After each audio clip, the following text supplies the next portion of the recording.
지난 시간에는 은혜 위에 굳게 서는 우리의 삶이라고 말씀을 붙잡고 기도해 왔습니다.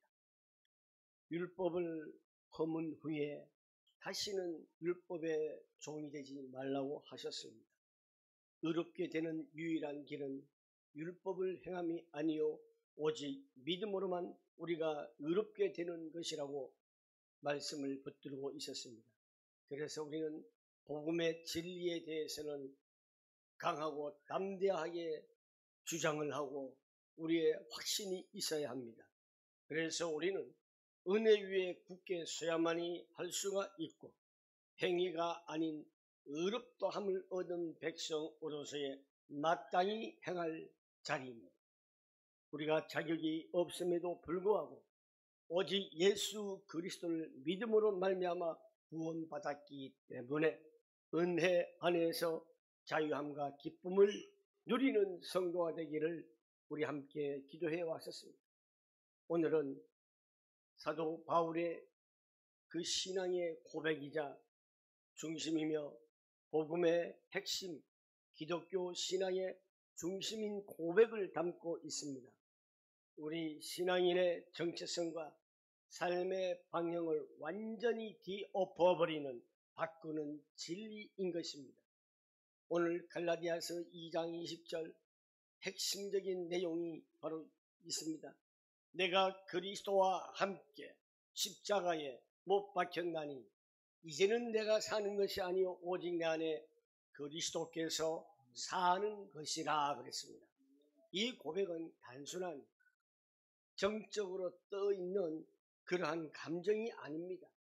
우리의 존재, 우리의 구원, 우리의 삶의 방식을 완전히 뒤바꿔 놓은 복음의 정수입니다. 오늘 우리는 이 말씀을 통해서 내가 죽고 그리스도가 사는 삶이 무엇인가를 다시 한번 깊이 묵상하며 깨우쳐지기를 원합니다. 이 말씀은 율법으로부터의 해방이며 그리스도 안에서의 새로운 시작이요 생명이요 그리고 믿음으로 사는, 오직 믿음으로 사는 삶이라고 하는 복음의 진수를 담고 있는 내용입니다. 먼저 첫 번째로 우리는 19절에 나와 있습니다. 율법에 대하여 죽은 사람이라 했습니다. 그래야만이 새로운 신분을 얻는다고 했습니다. 바울 사도는 충격적인 고백으로 말씀을 시작을 합니다. 내가 율법으로 말미암아 율법에 대하여 죽었나니 이는 하나님에 대하여 살려 함이니라. 바울은 율법을 철저히 지켰던 최고의 경력을 가진 자랑했던 사람입니다. 그러나 율법은 우리를 살리지 못하고 오히려 우리의 죄를 밝히 드러내어 죽음에 이르게 한 것이라고 말합니다. 율법의 목적이 무엇입니까? 율법의 목적은 바로 우리에게 죄를 깨닫게 하는 것입니다. 율법은 우리가 하나님의 완벽한 거룩함에 미치지 못하는 죄인임을 증명하는 것입니다. 율법을 지키려는 노력은 결국 우리를 다시 정죄와 사망으로 이끌어 갈 수밖에 없습니다. 율법이 나를 하나님께 데려다 줄 수 없음을 인정하고 그 율법 앞에서 나는 이미 죽은 존재라는 고백입니다. 율법 안에 죽은 우리는 복음 안에서 하나님을 향한 새로운 생명을 받고 시작을 하는 것입니다. 율법으로 말미암아 율법에 대하여 죽었다 하는 이 말은 우리 성도들의 구원받은 하나님의 자녀들의 정체성이 여기에서 바로 새롭게 출발하고 있습니다. 그리스도의 십자가는 율법에 요구한 바를 완전히 이루셨습니다. 그러므로 우리는 더 이상 율법 아래에 있지 않고 어디에 있습니까? 은혜 아래에 있다는 사실을 잊지 마십시오. 이제 우리는 더 이상 율법 아래에 있지 않고 은혜 아래 있습니다. 우리는 율법의 행위가 아닌 오직 하나님의 은혜로 새로운 삶을 살게 되었고 시작이 되었습니다. 이것이 바로 하나님에 대하여 살려 함이라는 고백의 아주 핵심 키워드입니다. 우리의 삶의 동기가 율법을 지켜서 의로움을 얻는 것에서 이젠 어떻게 바뀌었느냐? 하나님을 기쁘시게 하는 것으로 완전히 바뀌게 된 것입니다. 두 번째, 20절 말씀에 내 안에 누가 살아요? 그리스도. 내 안에 사시는 그리스도. 이거는 뭐냐? 옛 자아가 죽어야 되는 겁니다. 옛날에 내가 죽어야 되는 겁니다. 왜? 그리스도와 함께 십자가에 우리가 못 박혔기 때문에 예수님의 십자가는 단순히 예수의 죽음이 아니라 나의 옛사람의 죽음을 의미하는 것입니다. 그걸 잘 아셔야 돼요. 우리는 이제 옛사람 죽었어요. 세상 권세에 휘둘리고 얽매였던 내가 죽고 예수님과 십자가에 못 박히셨고 우리의 죄와 허물 그리고 율법 아래 매여 있던 옛 자아도 정말 나는 예수님과 함께 죽었다라는 것을 아셔야 하는 겁니다. 복음은요, 단순히 죄사함을 받는 것을 말하는 것이 아닙니다. 더 나아가 옛 자아에서 십자가에서 죽는 것입니다. 우리는 그리스도의 십자가를 나의 십자가가 되어야 합니다. 그리스도의 십자가가 나의 십자가로 받아들이시는 여러분 되시기를 바랍니다. 나의 노력과 의의를 의지하던 내 자신들, 세상적인 욕심과 정욕에 매여 있던 자가 예수님과 함께 영원히 죽은 것입니다. 장사되었던 것입니다. 내가 죽어야 이제 내 안에서 새 생명이 시작이 됩니다. 그래서 내 안에 그리스도께서 사신다는 것입니다. 이제 나의 삶의 주인은 누구입니까? 내가 아니라 바로 그리스도라는 사실입니다.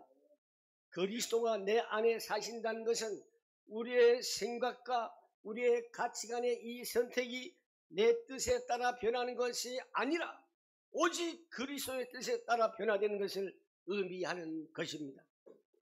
그리스도와 함께 죽은 자에게는 바로 새로운 생명이 시작되는 것입니다. 20절 하반절에 보면요, 내 안에 사시는 그리스도가 바로 새로운 생명의 주체가 되었다. 이것을 말합니다. 이제 삶의 중심이 나에게서가 아니라 누구요? 그리스도로 옮겨졌다는 것입니다. 내 의지가 삶을 주도하는 것이 절대 아닙니다. 이제 그리스도의 생명이 내 안에서 역사하시기 때문에 내 삶의 의지가 아니라 오직 그리스도가 삶을 우리를 주도하는 것입니다. 여러분, 여기에서 믿음이란 무엇입니까? 예수님께서 내 안에서 살아 움직이심을 신뢰하는 것입니다. 내 삶에서 예수님이 나를 지배하고 있고 이끌고 계신다는 것을 신뢰하며, 그러면 우리의 삶의 주인이 누굽니까? 바로 그리스도 되신 예수님이십니다. 이것이 바로 성령의 인도함이며 새 사람의 삶이며 복음의 정체성이 되는 것입니다. 세 번째로, 은혜를 헛되게 하지 않는 삶이 바로 믿음에 굳게 서는 삶입니다. 21절 말씀에 하나님의 은혜를 패하지 말라라고 했습니다. 의롭게 되는 길이 만약 율법을 잘 지키는 행위에 있다면 예수 그리스도께서 굳이 이 땅에 오셔서 십자가에 달려 죽으실 필요가 전혀 없습니다. 그리스도가 십자가의 대속은 율법의 행위로는 구원에 이를 수 없다라는 최종적이고 완벽하고 완전한 선언인 것입니다. 우리가 다시 율법의 행위나 자신의 공로를 의지하여 의롭게 되려고 한다면 그것은 그리스도의 십자가를 헛된 것으로 만드는 행위라는 것을 우리는 아셔야 합니다. 이것이 곧 하나님의 은혜를 폐하는 것입니다. 사랑하는 우리 성도 여러분, 오직 예수 그리스도를 믿는 믿음으로 말미암아 의롭게 되었음을 확신하십시오. 굳게 붙드십시오. 은혜를 헛되게 하는 가장 큰 이유는 내 공로를 주장하는 것입니다. 내가 뭘 어떻게 했고 내가 뭘 어떻게 했다는 것입니다. 아닙니다. 우리에게는 그리스도의 십자가만으로 충분합니다. 그리스도의 십자가만이 완전합니다. 더 이상 비할 것이 없습니다. 우리가 더할 것도 없습니다. 오직 그리스도의 은혜만이 나의 의가 된다는 것을 여러분 꼭 기억하십시오. 오늘 본문은 우리의 신분과 존재를 새롭게 선언합니다. 결론적으로 율법 아래 죽은 자에게서 하나님께로 산 자로 자신의 행위에 얽매이지 않는 삶입니다. 옛 사람이 십자가에서 끝난 사람으로 삶의 주인이 나에게서 내 안에 사시는 그리스도로 내 안에 그리스도께 사시는 믿음에 굳게 서는 사람은 나를 사랑하여 죽으신 하나님의 아들을 믿는 믿음 안에서 우리는 살아가야 하는 것입니다. 믿음과 은혜 안에서 사는 사람, 이것이 바로 복음의 사람입니다. 우리 교회의 신앙과 우리 교회의 사명은 바로 이 믿음의 고백 위에 세워지기를 바랍니다. 오늘부터 우린 다시 선포해야 됩니다. 주는 그리스도시요 살아계신 하나님의 아들이십니다. 내 인생의 모든 문제와 우리 모든 성도들의 인생의 모든 문제와 우리 교회의 모든 문제는 바로 그 해결자가 그리스도 되신 예수님이심을 다시 한번 믿음으로 고백하며 굳게 서시길 바랍니다. 이 복음의 진리 위에 은혜 위에 믿음 위에 굳게 서서 내 안에 사시는 그리스도를 따라 사는 참된 자유와 기쁨을 누리시는 모든 성도가 되시기를 주님의 이름으로 축원합니다.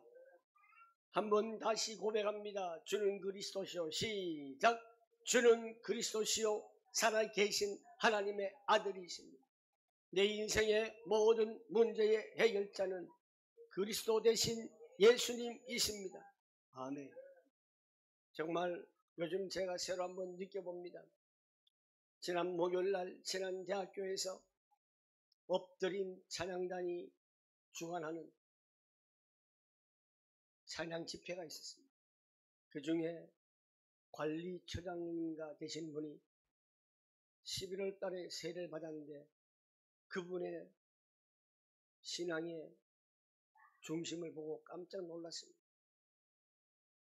우리는요, 예수 그 이름만 들어도 우리에게는 떨림이 있어야 될 줄 믿습니다. 그냥 흘러가는 가요처럼 지나가는 것이 아니라 예수, 이 예수 이름만 들어도 우리에게는 두렵고 떨림이 강하게 작용해야 될 줄 믿습니다. 부활하신 그리스도를 우리가 믿어야 합니다. 이런 확신이 있어야 될 줄 믿습니다.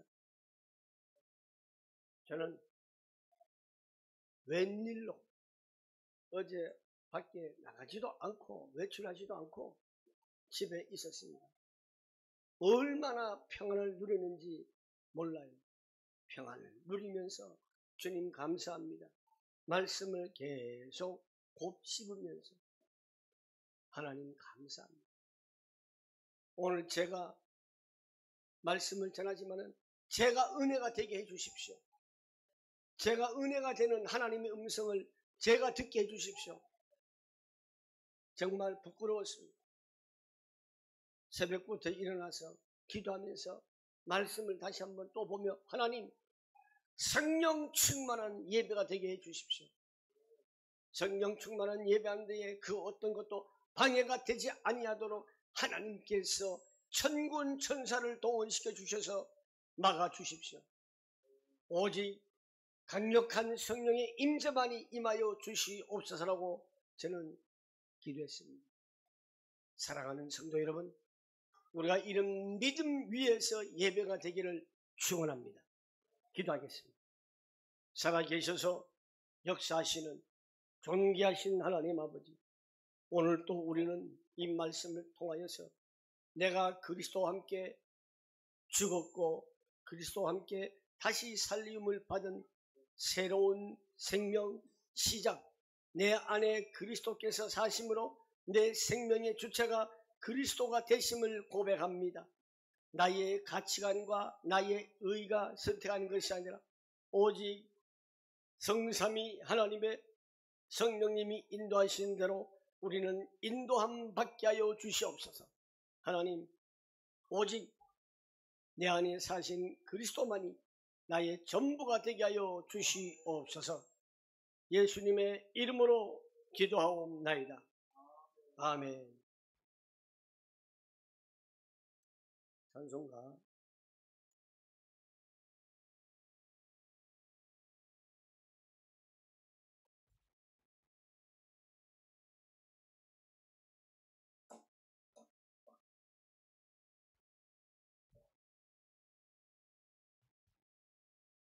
근데 57장 397장입니다. 주 믿는 사람은 일어나야 합니다. 아멘.